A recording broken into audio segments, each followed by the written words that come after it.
Assalamualaikum warahmatullahi wabarakatuh. Salam sehat untuk kita semua. Saya Sri Wahyuni dari tim promosi kesehatan Puskesmas Berseri Pangkalan Kerinci, Kabupaten Pelalawan, Provinsi Riau.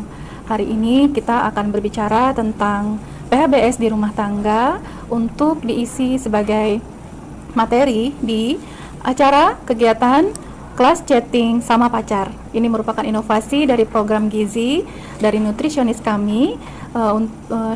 Dengan kepanjangan dari kelas chatting sama pacar ini adalah kelas cegah stunting di situasi masa pandemi COVID-19 secara virtual. Hari ini materi tentang promosi kesehatan adalah tentang 10 perilaku hidup bersih dan sehat di rumah tangga. Apa itu perilaku hidup bersih dan sehat atau PHBS? PHBS adalah semua perilaku kesehatan yang dilakukan atas kesadaran sehingga anggota atau keluarga dapat menolong dirinya sendiri secara mandiri di bidang kesehatan dan berperan aktif dalam kegiatan kesehatan di masyarakat. Apa manfaatnya untuk manfaat rumah tangga sehat itu bagi rumah tangga? Setiap anggota keluarga akan sehat dan anak tumbuh sehat dan cerdas. Anggota keluarga giat bekerja dan pengeluaran rumah tangga bisa dimaksimalkan untuk kebutuhan lain yang lebih penting dan tidak fokus untuk memelihara kesehatan itu sendiri karena seluruh anggota keluarganya sudah sehat. Yang pertama dari indikator PHBS di rumah tangga adalah dengan persalinan ditolong oleh tenaga kesehatan. Nah, kenapa dan apa itu ya persalinan ditolong oleh tenaga kesehatan? Adalah persalinan yang ditolong oleh tenaga kesehatan, bidan, dokter, dan tenaga paramedis lainnya di fasilitas kesehatan.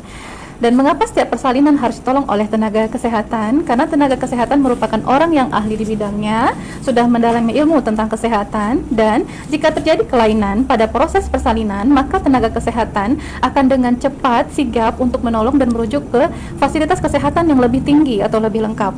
Dan persalinan yang ditolong oleh tenaga kesehatan dipastikan memakai peralatan yang steril, aman, dan bisa mencegah untuk infeksi bagi bahaya persalinan itu sendiri. Yang kedua dari indikator dari PHBS ini adalah memberi bayi ASI eksklusif. Apakah ASI eksklusif itu? ASI yang diberikan hanya ASI saja kepada bayi usia 0-6 bulan tanpa memberikan makanan tambahan atau minuman apapun. Dan apakah air susu ibu itu? Air susu ibu adalah makanan alamiah berupa cairan dengan kandungan gizi yang cukup dan sesuai untuk kebutuhan bayi, sehingga bayi tumbuh dan berkembang dengan baik. ASI pertama berupa cairan bening berwarna kekuningan. ASI yang pertama keluar oleh ibu adalah kolostrum, disebut kolostrum, dan sangat baik untuk bayi karena mengandung zat kekebalan terhadap penyakit. Nah, ini adalah cairan yang dipersiapkan oleh Allah untuk bayi yang baru lahir ke muka bumi ya, karena dunia ini penuh dengan infeksi, penyakit, bakteri yang berkeliaran. Allah sudah menciptakan ini untuk persiapan awal bayi muncul di dunia. Dan apa saja keunggulan dari ASI? ASI mengandung seluruh kebutuhan oleh bayi sampai usia 6 bulan, mengandung zat kekebalan tubuh, mencegah bayi alergi, aman, bersih, dan tidak pernah basi, dan membantu memperbaiki refleks menghisap, menelan, dan pernafasan bayi. Dan kapan saja dan bagaimana ASI ini diberikan? Bayi yang baru lahir diberikan ASI kapan saja dia mau, ya, tidak ada batasan usia, dan bayi diberikan ASI sesegera mungkin dikala bayi membutuhkan. Bayi memberikan sinyal kepada kita dikala dia membutuhkan ASI atau kebutuhan yang lain adalah dengan menangis, ya, dan susui bayi sesering mungkin sampai ASI keluar. Setelah itu berikan ASI sesuai dengan kebutuhan. Yang ketiga adalah menimbang bayi dan balita setiap bulannya. Mengapa bayi balita perlu ditimbang setiap bulan? Penimbangan bayi dilakukan untuk memantau pertumbuhannya setiap bulan. Kapan dan di mana saja penimbangan bayi dan balita dilakukan? Penimbangan bayi dan balita dilakukan setiap bulan mulai umur 1 bulan sampai 5 tahun di posyandu. Apa manfaatnya untuk menimbang bayi balita di posyandu? Untuk mengetahui apakah balita tumbuh sehat.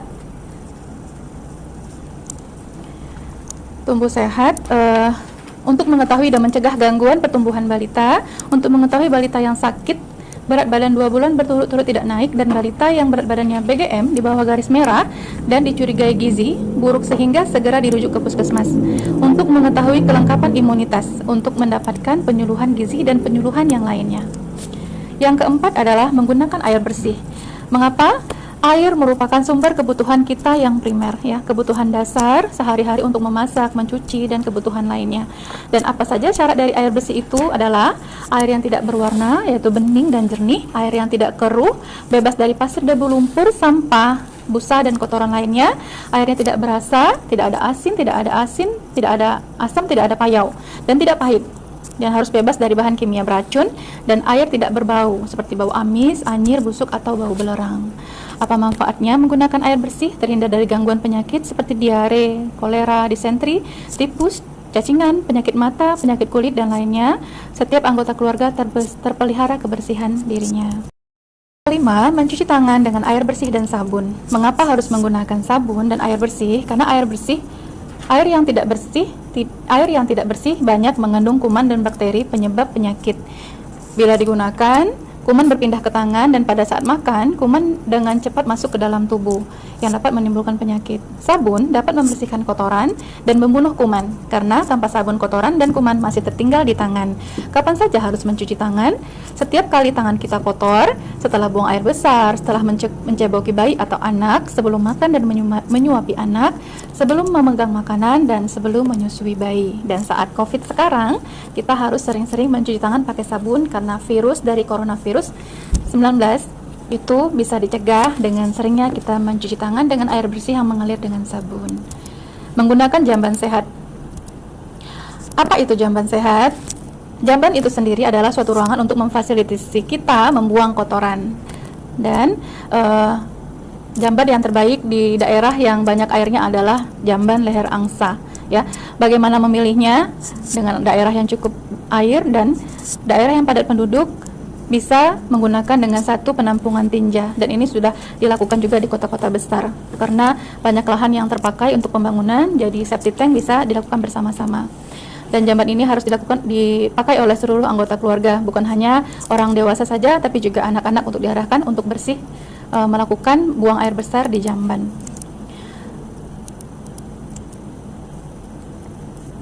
Apa saja syarat jamban sehat? Tidak mencemari sumber air minum. Makanya dikala akan membangun rumah, disyaratkan untuk membangun septic tanknya, tempat penampungannya itu minimal 10 meter dari tempat sumber air minum atau sumur. Tidak berbau, kotoran tidak dapat dijamah oleh serangga dan tikus, tidak mencemari tanah di sekitarnya, mudah dibersihkan dan aman, dilengkapi dinding dan atap pelindung, penerangan dan ventilasi cukup, lantai kedap air dan luas ruangan memadai, tersedia air, sabun, dan alat pembersih. Yang ketujuh, memberantas jentik di rumah. Mengapa harus memberantas jentik di rumah? Jentik merupakan sumber penyakit yang bisa dihantarkan oleh serangga berupa penyakit DBD, malaria, filariasis, dan lainnya.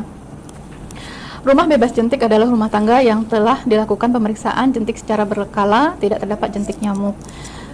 Kala untuk pemeriksaan jentik nyamuk adalah minimal 1 kali seminggu.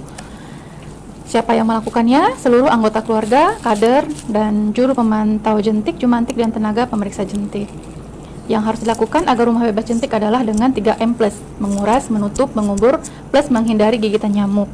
Menguras tempat penampungan air, menutup rapat tempat penampungan air, mengubur, menyingkirkan barang bekas yang dapat menampung air, dan menghindari gigitan nyamuk dengan menggunakan kelambu ketika tidur, memakai obat yang dapat mencegah gigitan nyamuk, menghindari kebiasaan menggantung pakaian, mengupayakan pencahayaan dan ventilasi yang memadai, memperbaiki saluran dan talang air yang rusak, menaburkan larva sida, memelihara ikan pemakan jentik di kolam, atau menanam tumbuhan pengusir nyamuk seperti zodia, lavender, rosemary, dan lainnya. Yang kedelapan adalah makan sayur dan buah setiap hari. Siapa yang diharapkan makan sayur dan buah setiap hari? Adalah seluruh anggota keluarga, minimal 3 porsi buah dan 2 porsi sayuran, atau sebaliknya setiap hari. Jadi tidak semangkok satu keluarga atau seporsi untuk satu keluarga. Jadi kebutuhan untuk makan sayur dan buah ini sebenarnya banyak, tapi belum menjadi kebiasaan dari kita dan bisa kita mulai dari sekarang, ya. Apalagi zaman COVID sekarang, kita diharapkan untuk banyak-banyak memakan sayur dan buah untuk penambahan nutrisi baik untuk tubuh kita. Ya, mengapa? Ya karena setiap hari kita butuh vitamin dan mineral yang mengatur pertumbuhan dan pemeliharaan tubuh, mengandung serat yang tinggi. Melakukan aktivitas fisik setiap hari itu Aktivitas fisik adalah melakukan pergerakan anggota tubuh yang menyebabkan pengeluaran tenaga yang sangat penting bagi pemeliharaan kesehatan fisik, mental, dan mempertahankan kualitas hidup agar tetap sehat dan bugar.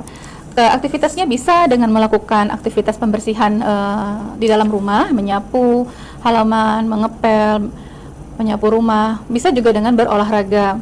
Dan berapa lama orang melakukan aktivitas fisik setiap hari? Itu paling sedikit adalah 30 menitnya setiap hari. Yang ke-10 adalah tidak merokok di dalam rumah. Ini menjadi PR bersama dan bisa menjadi PR nasional ya, karena merokok sangat-sangat berbahaya bagi seluruh orang, termasuk anggota keluarga. Mengapa harus tidak merokok? Karena rokok merupakan bahan kimia yang berbahaya, minimal 4.000 bahan kimia yang berbahaya yang ada di dalam rokok. Yang paling berbahaya adalah nikotin, tar, dan karbon monoksida. Di nikotin adalah menyebabkan ketagihan dan merusak jantung dan aliran darah. Tar menyebabkan kerusakan sel paru-paru dan kanker. Karbon monoksida menyebabkan berkurangnya kemampuan darah membawa oksigen sehingga sel-sel tubuh akan mati.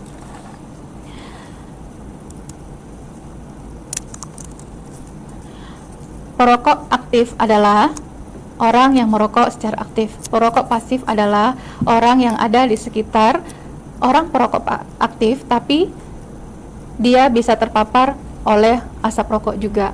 Apakah berbahaya? Perokok aktif dan perokok pasif ini bahayanya sama, bahkan perokok pasif bisa lebih berbahaya dibandingkan perokok aktif. Karena perokok pasif tidak merasakan secara langsung bahwa beliau terpapar, gitu ya. Menyebabkan kerontokan rambut, gangguan mata, kehilangan pendengaran, menyebabkan penyakit paru-paru, merusak gigi, menyebabkan stroke dan jantung, tulang lebih mudah patah, menyebabkan kanker kulit, menyebabkan kemandulan dan impotensi, menyebabkan kanker rahim dan keguguran.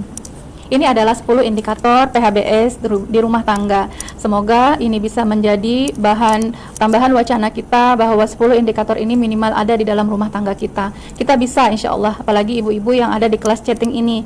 Saya yakin bahwa ibu-ibu yang berada di kelas chatting ini adalah ibu-ibu yang semangat dan sangat perhatian terhadap kesehatan keluarganya. Terima kasih atas perhatiannya. Semangat, kelas chatting sama pacar. Assalamualaikum warahmatullahi wabarakatuh.